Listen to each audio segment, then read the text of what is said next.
Welcome to Business in Heels podcast, the podcast that inspires and educates women in business globally to succeed. Now over to your host, Anne-Marie Cross. Welcome to another episode of Business in Heels podcast. Now, my guest today says we live in a world of duality and infinite possibilities. You get to decide what you receive. Joining me on today's show is Karen Chaston. Karen, she is the co-author of the Chaston Centre. She is an international best-selling author. She's an international speaker, a life coach who specialises in loss. She's also a former CFO and CPA. Now, Karen's first-hand experience assisted the Chaston Centre in creating programs which demonstrate the correlations between loss, people, and all areas of our lives. Now, when individuals embrace these concepts, they'll easily be able to move beyond any kind of loss and create a better everyday life. Now, when companies embrace these concepts, they get to unlock the people and profits connection, providing tangible solutions that will help them to make the best possible product, offer the best possible customer experience, and build the strongest possible company. Now, specifically on today's show, Karen is going to share how to assist your employees to rock up each and every day present and productive. She's going to talk about the benefits from valuing employees, customers, as well as shareholders as equal stakeholders, as well as 3 must-have insights to ensure that your people, your purpose, and your profits are thriving. Welcome to the show, Karen. Thank you, Anne-Marie. So good to see you again. Yeah, absolutely. Cannot wait to dive into each of these 3 key things, because I know from speaking to many organizations, these are the things that they're discussing around the boardroom table. But before we dive in, I think it's always nice to give people an opportunity to give just a bit of a background into what led them today. As we mentioned through your organization, you're passionate about this. What drives that passion, Karen? Yes, I am. I feel a little teary. I don't know why, but anyway, we'll keep going. Mainly because when I was a CFO of a publicly listed company, I did not value my people. I did not value the organisation, like the people in the organisation, as much as what I should have. You know, as the CFO, obviously I was a CPA, I understood profits, but I didn't understand people. And it was through my journey after leaving my corporate life, which, you know, you explained in the beginning, I really started to dive into loss. And there are over 40 different kinds of loss events that can affect all of our lives. And when you know that, you begin to understand people more from a level of what's happened to you to make you who you are today, because we are the sum of all of our past experiences, as opposed to saying, what's wrong with you? You know, why don't you get this? Why don't you do this? Why don't you act like that? Why can't you be this person? And that's what has really driven me. And the more I've helped people individually, the more I was driven to, you know what, companies need to understand this. We live in a completely different world to what we did in 3 years ago, 4 years ago. And it's important for us to look for different ways to assist our people to thrive in all areas of their life. Yes, I love how you've shared that, because so many businesses are navigating not only this new work, the world of work, but also their people. And as you mentioned, people are so important. It's one of your greatest assets, because without people in your business, and we're talking all about not just your team, but also your customers, stakeholders, shareholders, everyone, unless they're being supported in the best way possible, they're not going to be able to show up in the best way possible. And productivity and performance certainly will be impacted too. So let's talk about how to assist. How do we support our employees in being able to rock up each and every day present and productive? Well, the first of all, and you've sort of touched on it, thank you, Anne-Marie, is to value them as your greatest asset.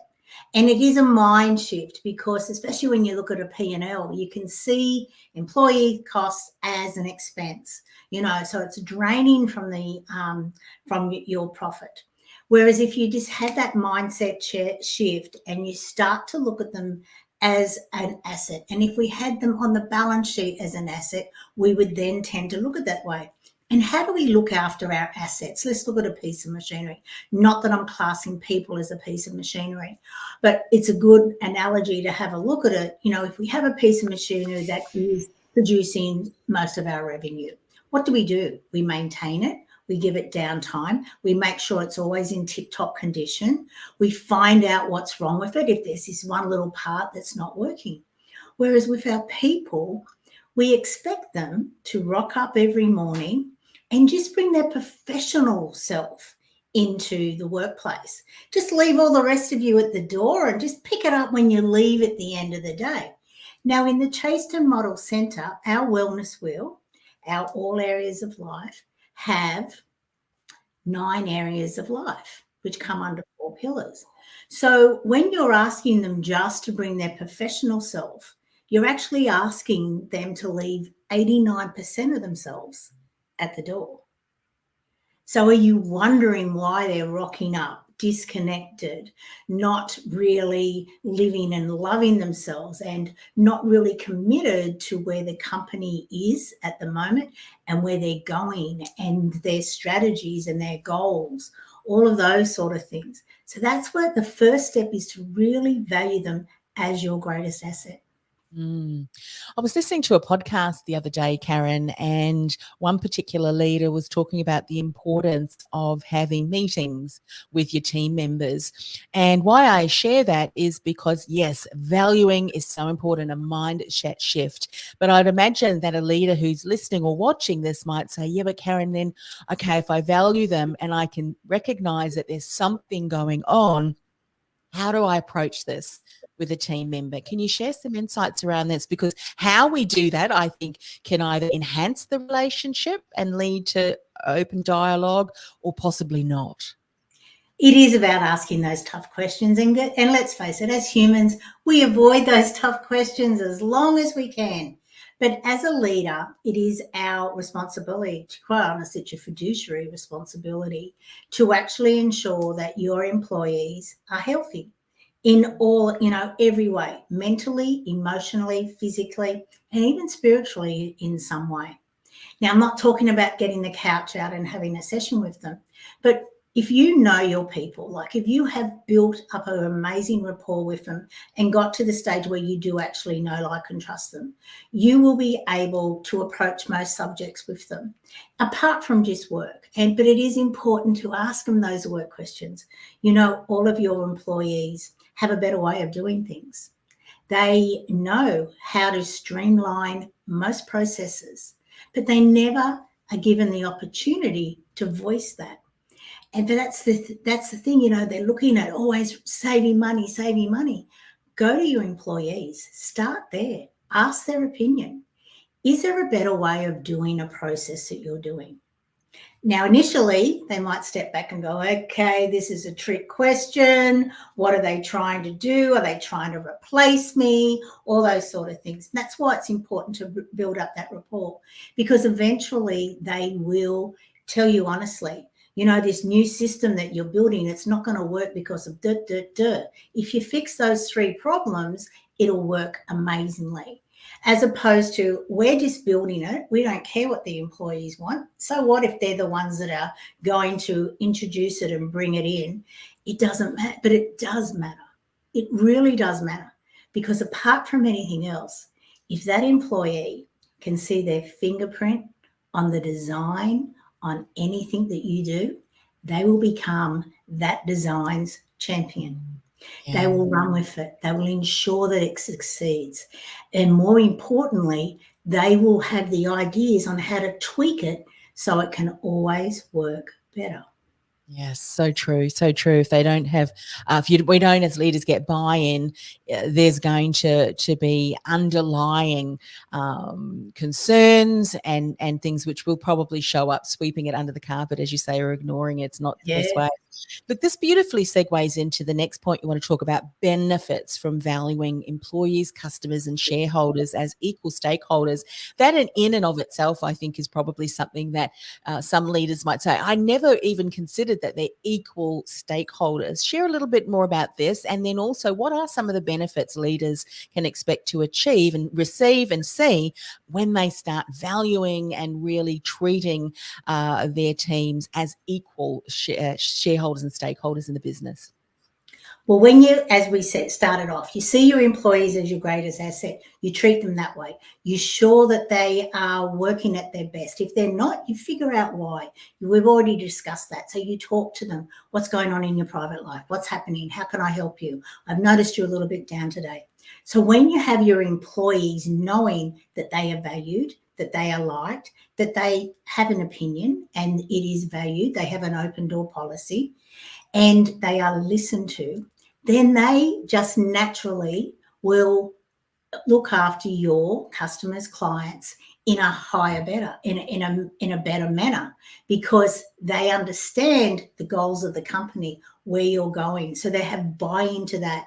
Then your customers can clearly see that your employees love working for you, that you are making a difference and you do care about them, which means that you care about them as customers or clients, which then naturally feeds into the customers, clients and suppliers all recommending this company because they are making a difference. They do value their employees. They're making a difference in their communities because their employees are looked after, which means their home life is all flowing. So it's all one big, we're all connected, and we don't see ourselves as connected. But once you look after your employees, they'll look after your customers. And then the customers will also refer more people to you. The suppliers will come in. You're not really screwing them and making sure that, they can't survive. You understand all of that, which then naturally flows to more profits, which makes the shareholders and all of the investment people a lot more happy. And it is that flow of energy, the flow of time, the flow of movement, the flow of everyone looking at a better way of doing things, which leads to more profits, as opposed to a way that a lot of companies are working. Burn out the employees, just make them work as long as they can. That's how we get our profits. They're replaceable. It doesn't matter. They're just, part of the big cog. But everyone, the employees who are left behind are not happy, which then flows out into your customers, your clients. Everyone knows that they're all stressed and it just doesn't work.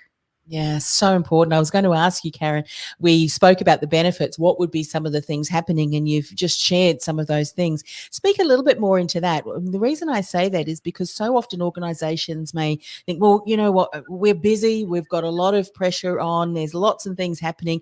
Don't really have time to do that. But I think they negate to recognize that even if there is a high staff turnover and you think, well, teams can be replaced, staff is replaceable, it's also impacting your current staff who are good performers and have got top performance. If we're not careful, that environment that's festering that we're not dealing with as leaders can impact those team members as well. Speak a little bit about that, because I'm sure that you've seen this happening too. Well, not only have I seen it, Gallup, they do yearly surveys on employee engagement surveys worldwide, and they have shown in 2022 that only 21% of all employees are fully engaged. 60% are disengaged, and the remaining 19% are actively disengaged, which means they are the ones who are bringing down your company. And unfortunately, the more that they act the way they do, the more that people are moving out of the engagement into disengaged, into actively disengaged. And that's why those stats, which have been taken since the early 2000s, have very rarely got above 30% of people engaged. So why is that? It's because the leaders are thinking of their employees as replaceable items. So when you start to value your employees, they really do start to make a difference, and they will come to you and say, have you thought about this revenue stream? Have you thought about that? But the more that you see that person as that whole person, they have a family, they have, all these other things that they do in their life. And the more that we allow them to do that and not burn them out so that they go home at night and they sit on the couch with a bottle of wine and just vegetate for a couple of hours, go to bed, up early, back into that cycle where that's not living. That's not thriving. That's barely surviving when they're in that grind, when they're not living in all areas of their life. There was a book that came out, I think it was around 2014, and it was called The 4-Hour Workday, or the 5-hour workday, I think it was.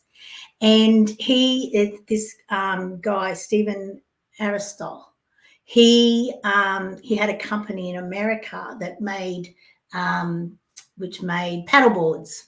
And he found that he got his employees to work for 5 hours every day. He found that the best was from 8 a.m. to 1 p.m. And that was the norm. Every now and then you'd have to work more. But before he started, he said, right, you have to figure out how you can do your job in 5 hours a day.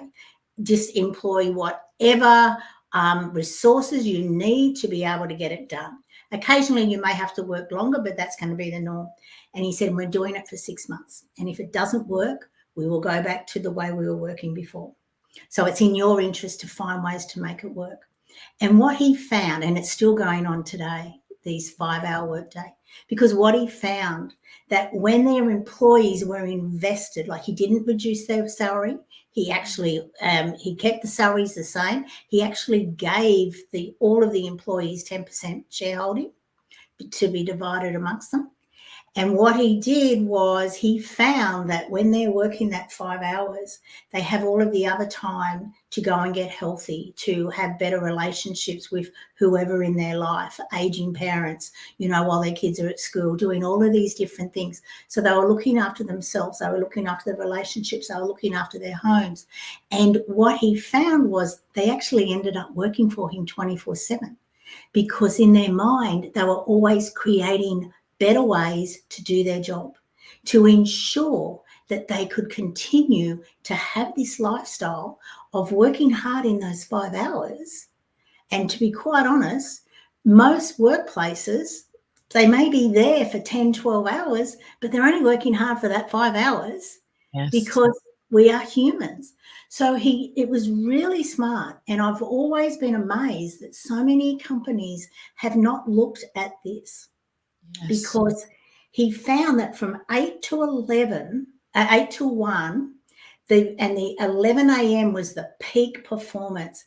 So they would cut meetings down, they would cut everything down so that they ensured that everyone was at their desk from 11 to 1. No one ate lunch before then, because when you eat lunch, your productivity goes down because you're digesting.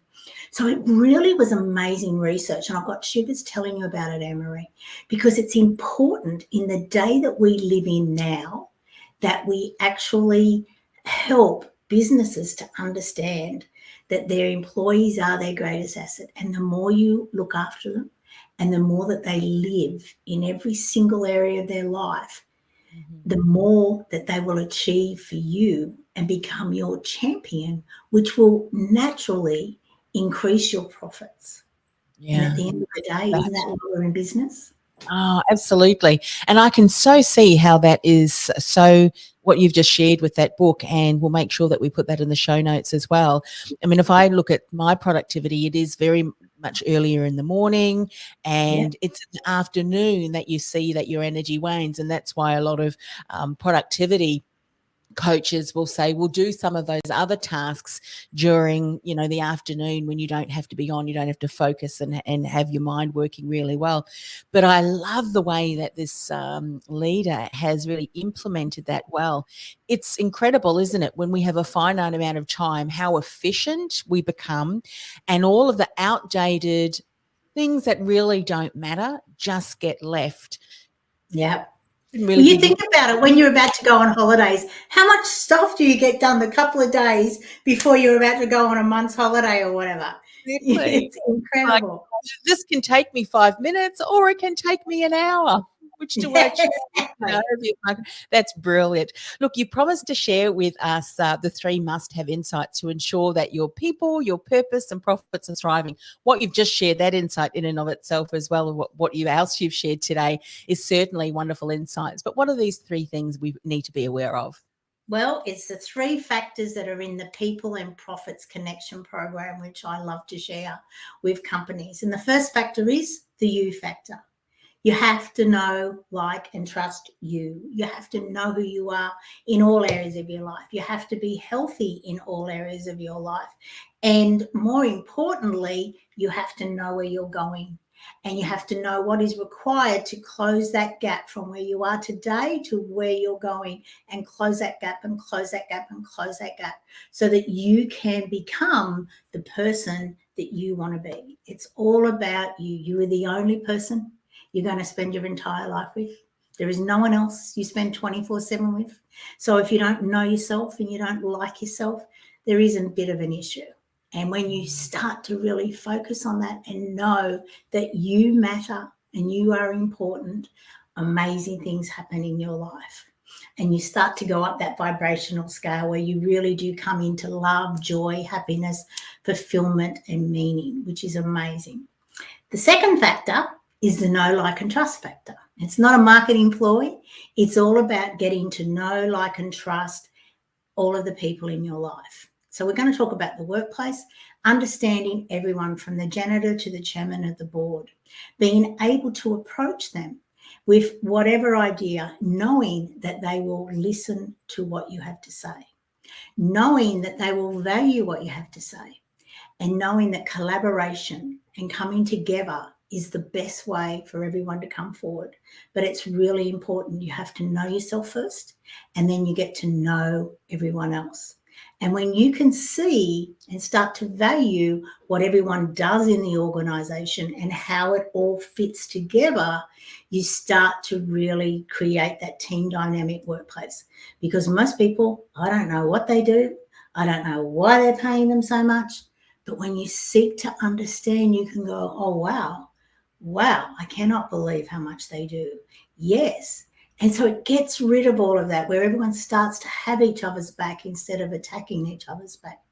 And then the last factor, the third factor, is the resilience factor.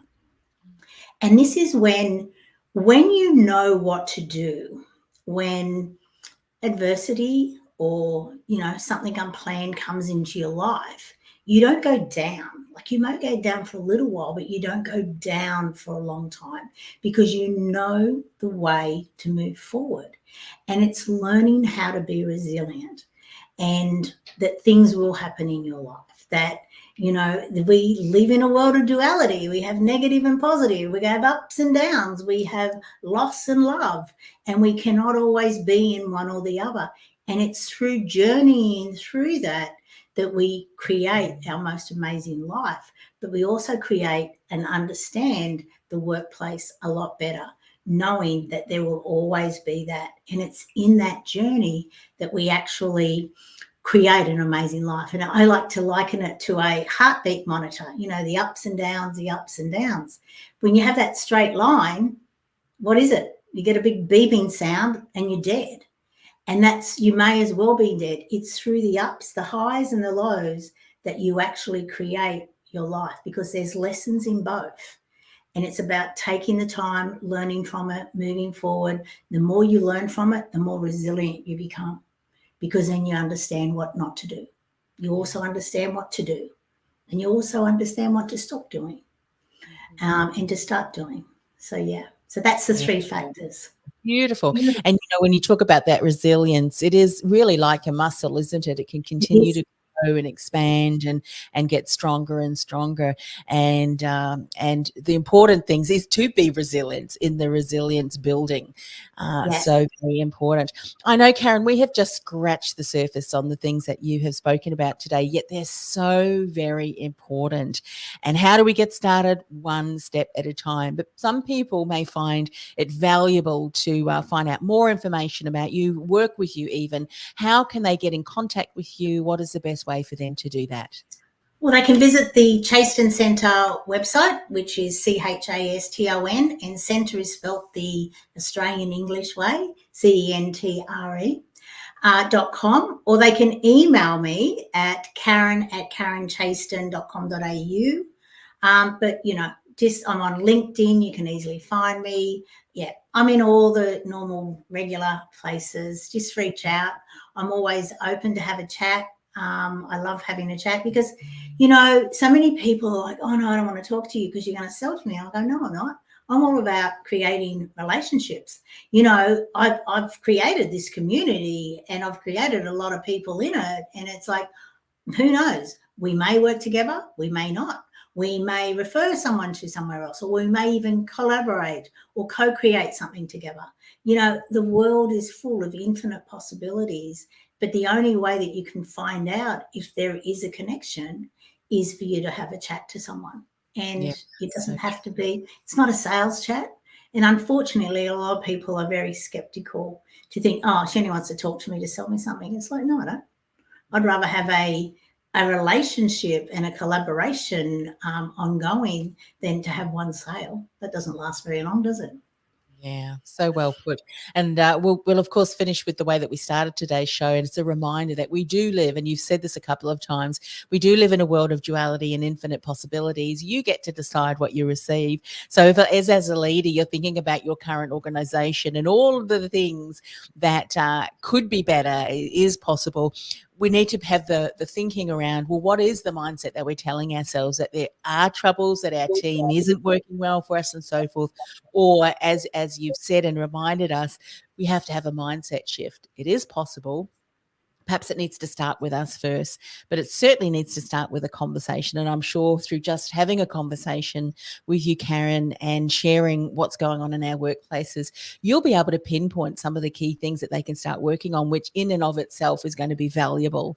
And, you can't take that step forward on that path towards more profits, more purpose, your thriving workplace, unless you start taking those steps. So thank you once again for coming on the show and sharing valuable insights, which are just so important for every single workplace today. Thank you, Anne-Marie. I always enjoy chatting with you. And thank you. Thank you.